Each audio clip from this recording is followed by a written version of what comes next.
Hey guys, my name is Vijay Kumar Waka. I'm working as Senior Solution Consultant in Epicero. Okay, so in this session, we'll see some functions within DataView 2.0 in Mule 4. Okay, so they are mostly like arithmetic functions. Okay, so these all of these are part of a core module of DataView. Okay, so let us discuss all these functions. Okay, so till now we have discussed all these, right? Okay, so let us discuss all these functions. They are very easy.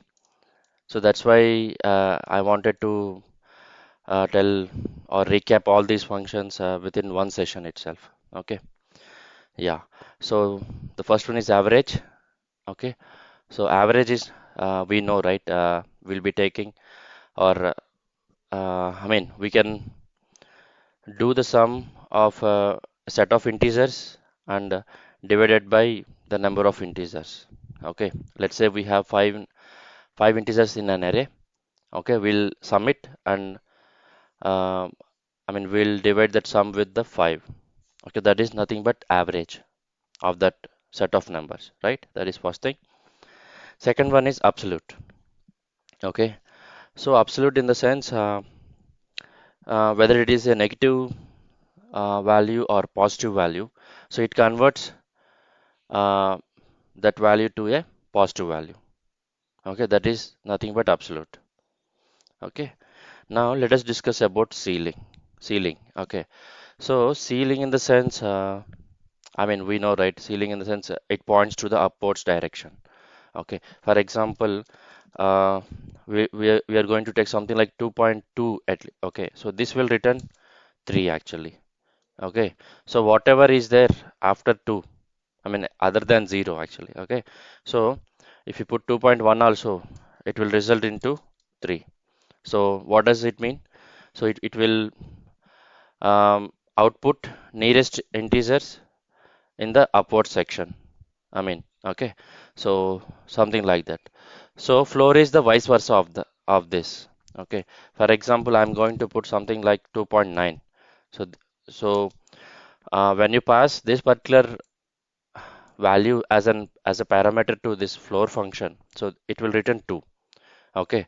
So this will return the nearest down integer. Okay. So for 2.9, the floor value is 2. Okay. Yeah. And coming to round, we know this, right? So, for example, what it does is if the decimal value or an integer value, okay, if it is integer, it returns integer, fine. But if it is a decimal value, okay, and whatever we have in the portion of this decimal, okay, after dot, whatever we have, that we can consider it as a decimal part, right? So, so if this value is greater than or equal to 5, 0.5 actually. Okay, if this value is greater than or equal to zero point 0.5, okay, then what it does, it gives um, the upper value, the upper whole number or integer.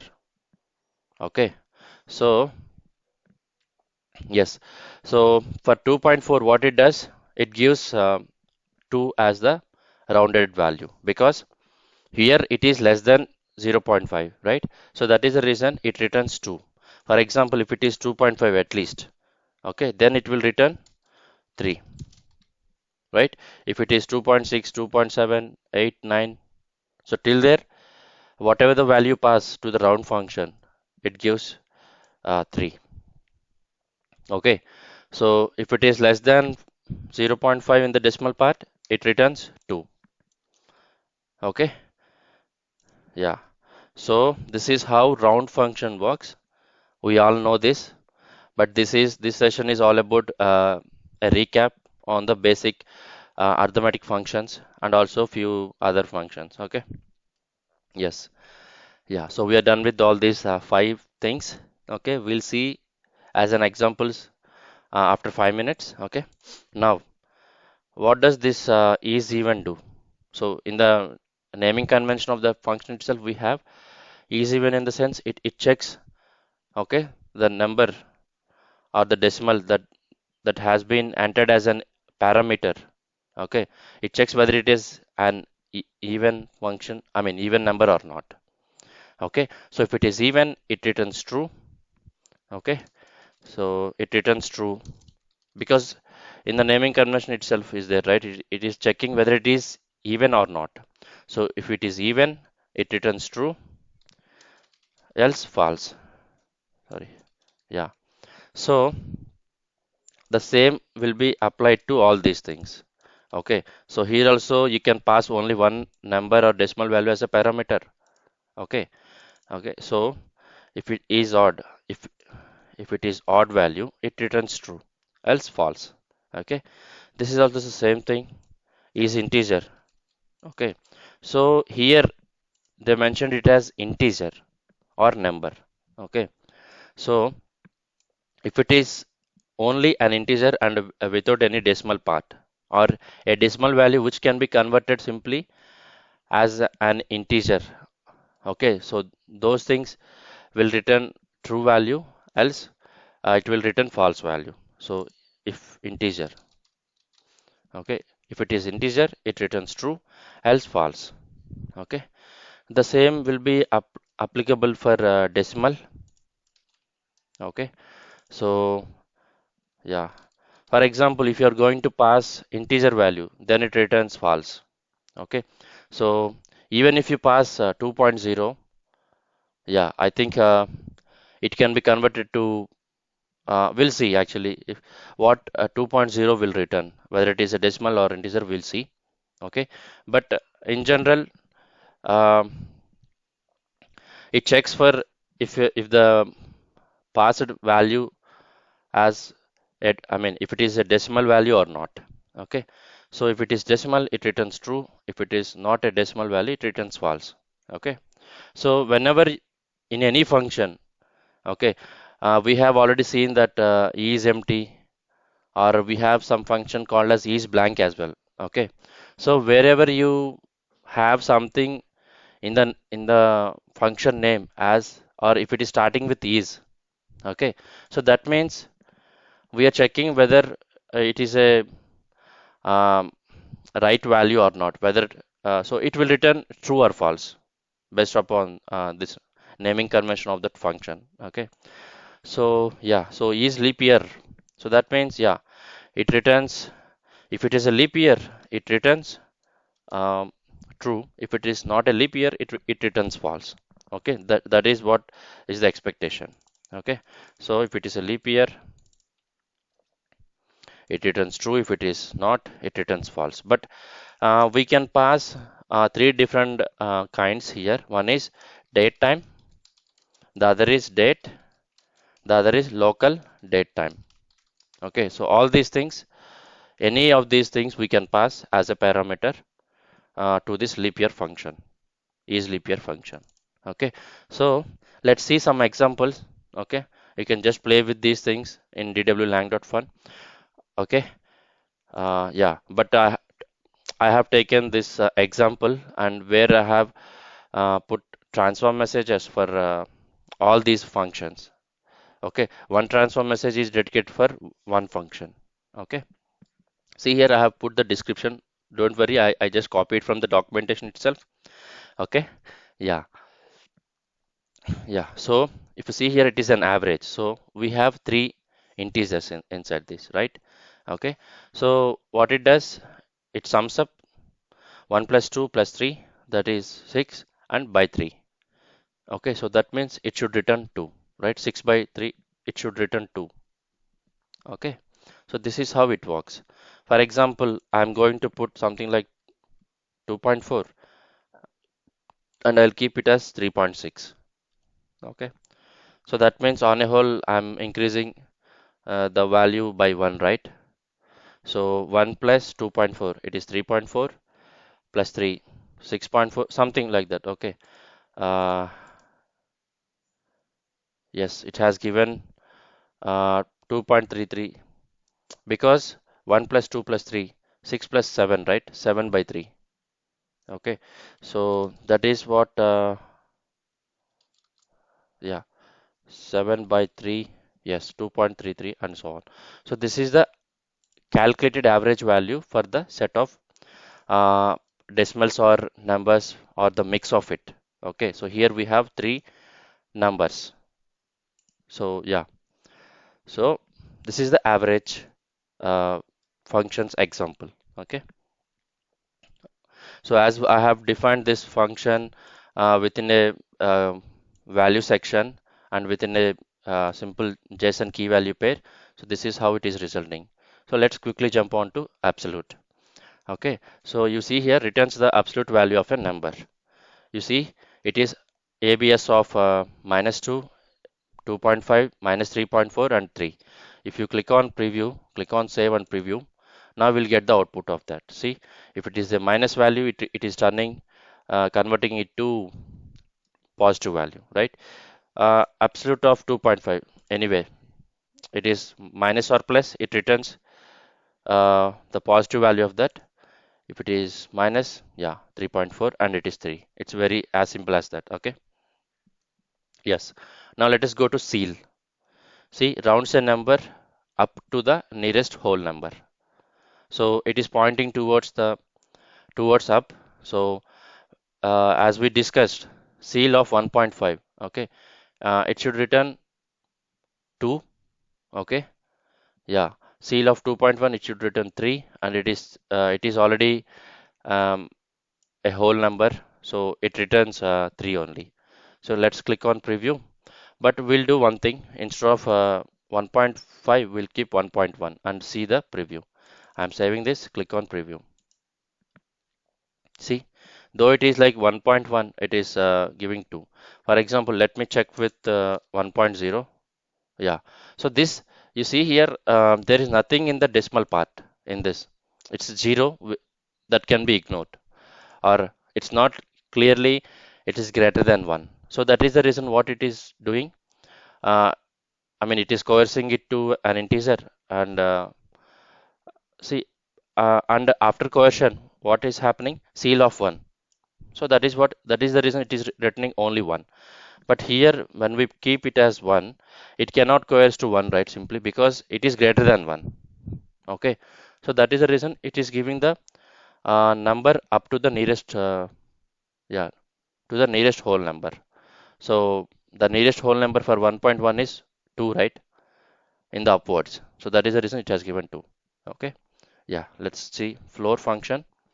Floor of 1.5. This is also will work in the same way, but in the vice versa manner.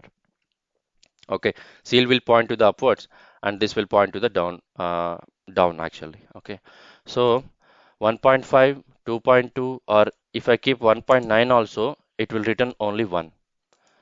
So let me save this. Yeah, see, it is still 1. Okay, so even you keep 1.1, okay, save it. Yeah, there won't be any difference in the preview. Yeah, so this is how it works. This is like yeah, about floor actually.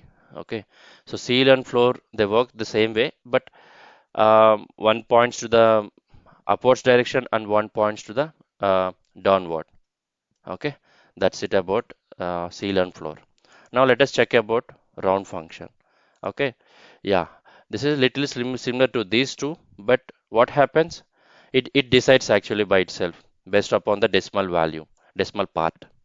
Okay, so based upon the decimal part, it decides whether to point to the upwards or to the downwards. It's a mix of a seal plus a floor, but it takes the decision by itself based upon the value we are passing as a parameter. So round of 1.2, it will result to, yeah, it will result to 1, right? That is what we have just discussed. If the decimal part is more than or equal to 0.5, it will return the upwards whole number. If not, it will return the a whole number, yeah, which is close downwards this yeah, decimal value. So for 1.2 it is 1, and for 4.6 6. See, it is like more than 0.5. Okay, and this is, we know it is equal to 0.5, but it returns the upper whole number only. Okay, now the output will be 1, 5, and here it is 4, right? So click on preview. 154 should be the output. Yeah, 154. Okay, so what happens if we keep 0? So yeah, yeah, this is anyway we know, it's very clear. Okay, so it will coerce to 1 and round off 1, it is like 1 only. So click on save, click on preview. Yeah, 1 only. Yeah, this is very easy. Is integer, you see here, this can be coerced to 2, right? So is integer of 2 simply, so that means it's an integer, so this will return true still, though we have something like dot 0 in the decimal part or 0 in the decimal part, it still returns the uh, it still considers or can be coerced to 2. So that is the reason,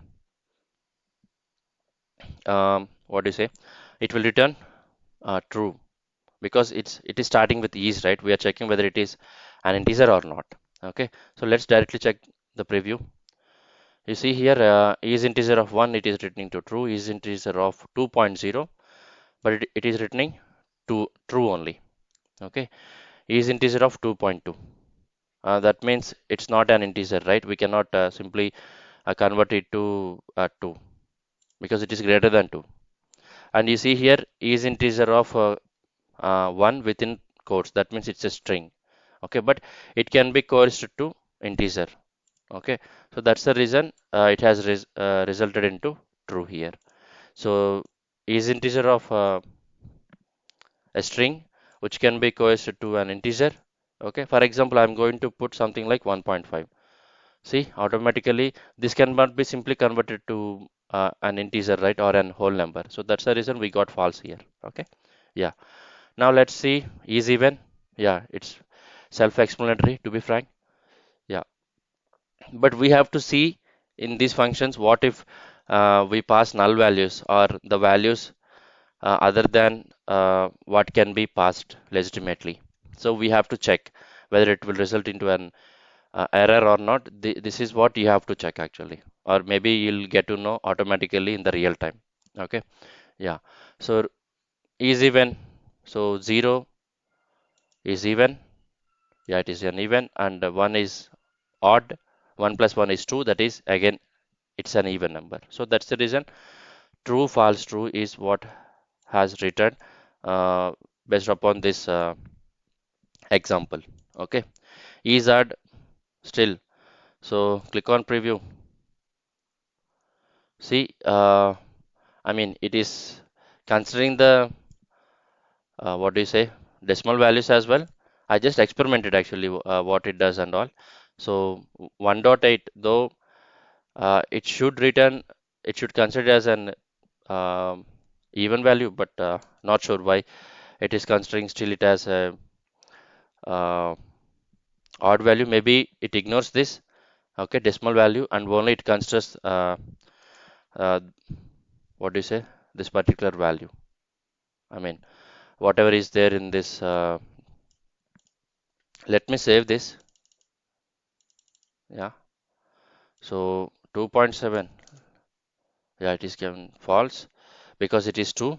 Now let me keep it as 2.7. It is odd. Okay, let me keep it as 2.6. No.